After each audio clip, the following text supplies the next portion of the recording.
안녕하세요. 2월 2일 화요일 3분만 내오신 여러분을 환영합니다. 오늘은 누가복음 10장 25절부터 42절까지의 말씀입니다. 율법 교사의 두 가지 질문과 그에 대한 예수님의 답변이 기록되어 있는데요. 먼저 25절을 보시면 율법 교사의 첫 번째 질문이 나옵니다. 선생님, 내가 무엇을 하여야 영생을 얻으리이까?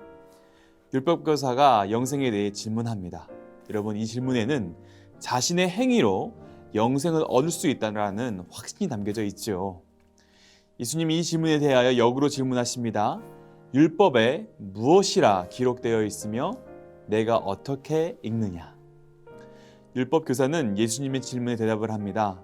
내 마음을 다하며 목숨을 다하며 힘을 다하며 뜻을 다하여 주 너의 하나님을 사랑하고 또한 내 이웃을 내 자신과 같이 사랑하라 하였나이다. 예수님은 율법 교사의 답변에 옳도다 말씀하시지요. 이는 원칙적으로 율법을 온전히 준수하면 구원을 얻을 수 있다는 말입니다. 하지만 여러분, 어느 누가 율법을 완전히 지킬 수 있겠습니까? 하나님께서 우리에게 율법을 주신 이유는 율법을 통해서 우리가 하나님 앞에서 죄인임을 깨닫고 구원은 오직 예수 그리스도께만 있음을 알게 하기 위함입니다. 즉 예수님의 이 대답은 스스로의 힘으로 구원을 얻을 수 있다라고 생각한 율법 교사의 교만을 지적하신 것이지요. 이어서 율법 교사가 두 번째 질문을 합니다. 29절입니다. 내 이웃이 누구니이까? 오늘 말씀은 이 질문을 이렇게 꾸며주고 있습니다. 그 사람이 자기를 옳게 보이려고. 율법교사의 이 질문은 영생을 얻기 위해 하나님을 사랑하고 이웃을 사랑하라 라는 주님의 답변을 듣고 자신의 이웃사랑을 통해서 영생을 얻었음을 만인에게 보여주기 위한 의도에서 행해진 것이지요. 이에 대해 예수님은 직접적인 답변은 하지 않으셨습니다. 하지만 우리가 잘 알고 있는 선한 사마리아인의 비유를 말씀하셨습니다.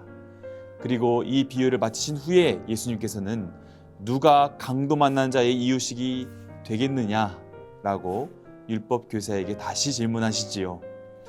여러분, 오늘 본문을 잘 보시면 율법 교사는 누가 나의 이웃입니까? 라고 질문하며 자신이 율법 앞에서 완전할 수 있도록 자신에 맞게 이웃의 범위를 한정시키려고 합니다. 하지만 예수님께서는 누가 강도 만난 자의 이웃이 되겠느냐라고 말씀하시며 율법 교사가 만들려고 했던 그 이웃의 범위를 없애시지요. 사랑하는 참된교회 성도 여러분, 오늘 말씀을 통해 우리도 율법 교사와 같은 실수를 하고 있지는 않은지 나 자신을 잘 살펴볼 수 있기를 바랍니다. 하나님의 말씀을 내가 읽고 싶은 부분만 읽고 내가 믿고 싶은 대로만 믿는, 즉 내 마음대로 하나님의 말씀을 재단하는 일을 하고 있지는 않은지 우리는 잘 살펴보고 이를 경계해야 합니다. 그리고 25절부터 37절까지 반복되는 예수님의 말씀이 하나 있습니다. 바로 행하라입니다. 예수님께서는 27절에서 이를 행하라 그러면 살리라 말씀하셨고 37절에서 너도 이와 같이 하라 말씀하시지요. 사랑하는 여러분, 하나님의 말씀을 온전히 읽고 온전히 행할 수 있기를 축복합니다. 예수님께서는 율법 교사가 율법의 핵심을 말하자 어떻게 말씀하셨습니까? 내가 계명을 정확하게 알았으므로 영생을 얻었다 말씀하지 않으셨습니다. 그 대답이 끝나자마자 곧 이를 행하라 라고 말씀하셨죠. 말씀을 아는데 그치지 말고 살아냄이 우리 가운데 있어야 한다는 것입니다.